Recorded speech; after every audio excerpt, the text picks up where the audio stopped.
بسم اللہ الرحمن الرحیم۔ میرے واجب الاحترام اساتذہ کرام اور عزیز طلباء، السلام علیکم ورحمۃ اللہ وبرکاتہ۔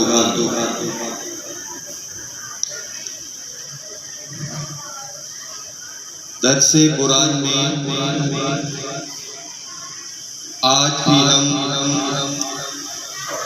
سورہ بقرہ کی کچھ آیات کا ترجمہ اور ان کی تشریح بیان کریں گے۔ توجہ سے سنا جائے، اس کو سمجھا جائے اور اس پر عمل کیا جائے۔ گزشتہ اقوام، گزشتہ قبائل اور گزشتہ لوگوں کی یہ جو کہانیاں قرآن پاک میں ہیں، یہ سچے واقعات ہیں۔ اس کتاب میں کوئی شک نہیں ہے، اس میں جو بیان کیا گیا وہ اللہ تعالی نے فرمایا اور اس کو کتاب کی شکل میں قیامت تک آنے والے انسانوں کے لیے رشد و ہدایت کا منبع بنا دیا۔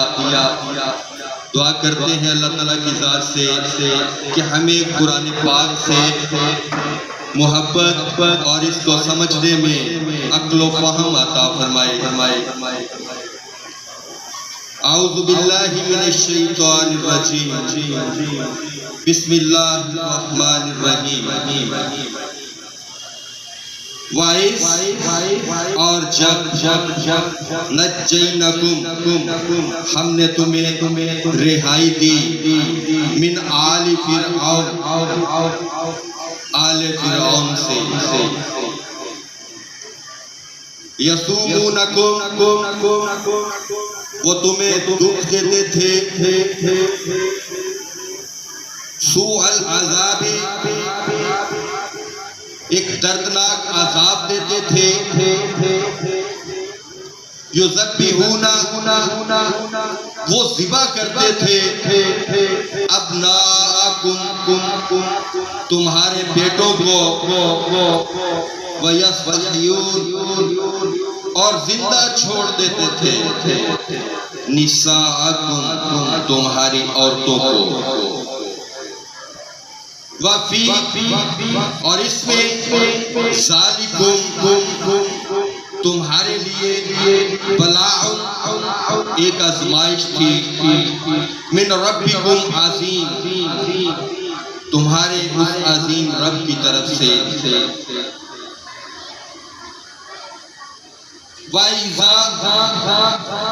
وَإِذْ فَرَقْنَا اور جب ہم نے پھاڑ دیا بِكُمْ تمہارے لیے البحر دریا کو، وَأَنْجَيْنَكُمْ اور پھر تمہیں بچا لیا، وَأَغْرَقْنَا اور ہم نے ڈبو دیا آل فرعون آل فرعون کو، وَأَنْتُمْ تَنْظُرُونَ اور تم سب یہ منظر دیکھ رہے تھے۔ ان آیات کے اندر بنی اسرائیل کے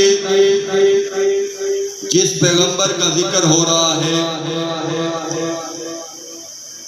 موسیٰ کلیم اللہ علیہ السلام، اللہ کے ایک جلالی پیغمبر جو اللہ سے کلام فرماتے تھے۔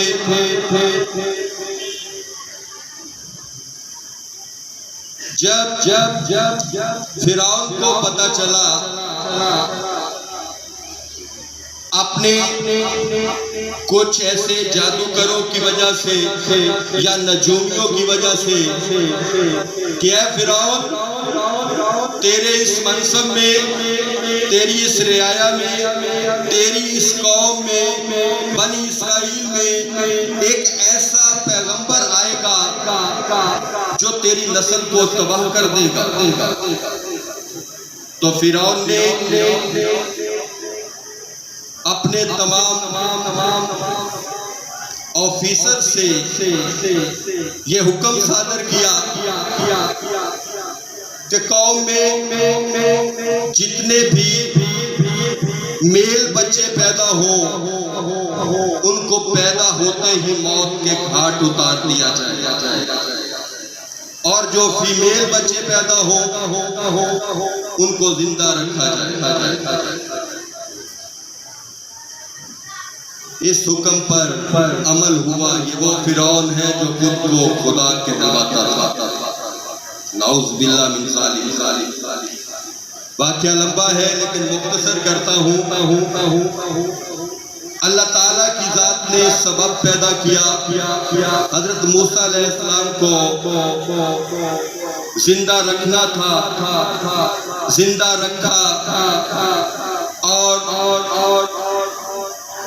ان کو فرعون کے محل میں پہنچا دیا ایک صندوق کے ذریعے سے۔ یہ ایک لمبا واقعہ ہے، پھر کسی دن بیان کریں گے۔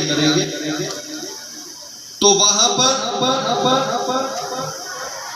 فرعون کی بیوی جو ایک پارسا خاتون تھی، انہوں نے یہ بچہ گود لیا اور کہا کہ کتنا پیارا بچہ ہے، یہ کچھ نہیں کرے گا۔ لیکن ایک دن جب فرعون نے حضرت موسیٰ علیہ السلام کو گود میں لیا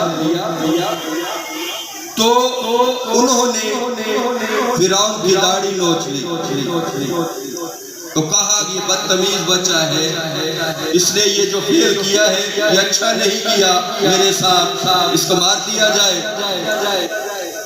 تو آسیہ جو فرعون کی بیوی تھی، انہوں نے کہا کہ نہیں، یہ معصوم بچہ ہے، معصوم بچوں کو نہیں پتا ہوتا کہ وہ کس چیز کو ہاتھ لگا رہے ہیں، کیا کر رہے ہیں، لہذا اس کی غلطی کو معصومانہ خیال کرتے ہوئے اس کو بخش دیا جائے۔ تو فرعون نہ مانا، پھر اپنے دربار میں انہوں نے حضرت آسیہ نے اپنی دلیل کو ثابت کرنے کے لیے وہاں پر آگ کے کچھ انگارے رکھے اور کہا کہ اگر تو یہ معصوم ہے، اس کو نہیں پتا کہ آگ نقصان پہنچا سکتی ہے تو یہ ان کو اٹھا لے گا، لیکن اگر یہ اس نے قصداً تمہاری داڑھی کو ایسے نوچا ہے تو پھر یہ اس آگ کو ہاتھ نہیں لگائے گا، کیونکہ یہ جانتا ہوگا کہ آگ نقصان دیتی ہے۔ لیکن جب آگ کے وہ انگارے موسیٰ علیہ السلام کے سامنے پیش کیے گئے تو انہوں نے آگ کے ایک انگارے کو پکڑ کر اپنے منہ میں ڈال دیا۔ اللہ تعالیٰ کی طرف سے ایک سبب تھا۔ جب موسیٰ علیہ السلام نے یہ انگارہ اپنے منہ میں ڈالا، ان کی زبان جل، اور جب وہ اس فعل کی وجہ سے انہیں معاف کر دیا گیا، انہوں نے خوب پرورش پائی۔ اللہ تعالیٰ کی ذات جس کو بچاتی ہے اسے کوئی مار نہیں سکتی، اور جس کو وہ مارنا چاہے اس کو کوئی بچا نہیں سکتا۔ اسی وجہ سے جب موسیٰ علیہ السلام بڑے ہوئے تو ان کی زبان میں لکنت تھی،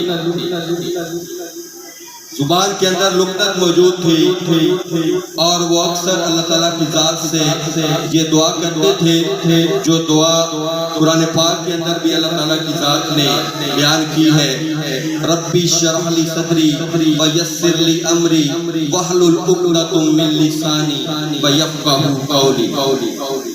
مختصر اس کا خلاصہ یہ ہے کہ اللہ میرے دل کو علم کے لیے کھول دے، میرے سینے کو علم کے لیے کھول دے، اور میری زبان کے اندر جو لکنت ہے اس کو ختم کر دے، میرے فعل کے اندر اثر ڈال دے، میری زبان کے اندر اثر ڈال دے، تاکہ میں تیرا پیغام جو ہے دنیا میں تبلیغ کے طور پر بیان کر سکوں۔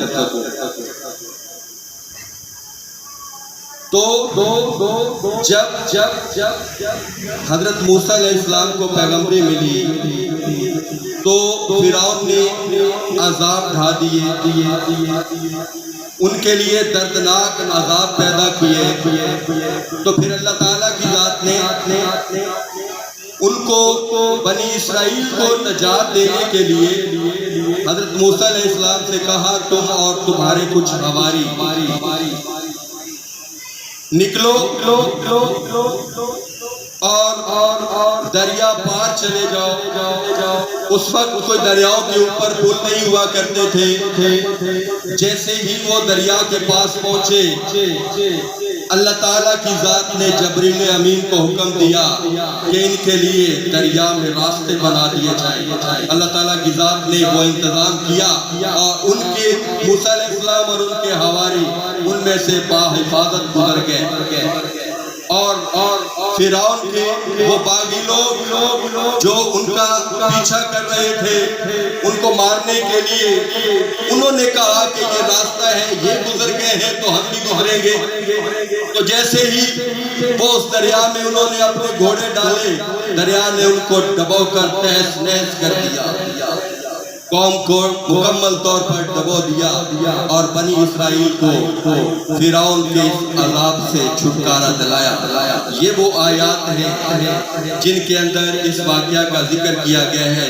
اس سے آگے انشاءاللہ نیکسٹ درس میں جو ہے وہ آپ کو بتایا جائے گا کہ اس سے آگے کیا ہوا.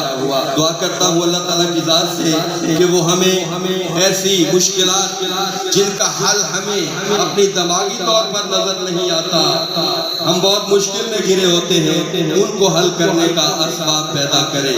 وما علینا الا البلاغ.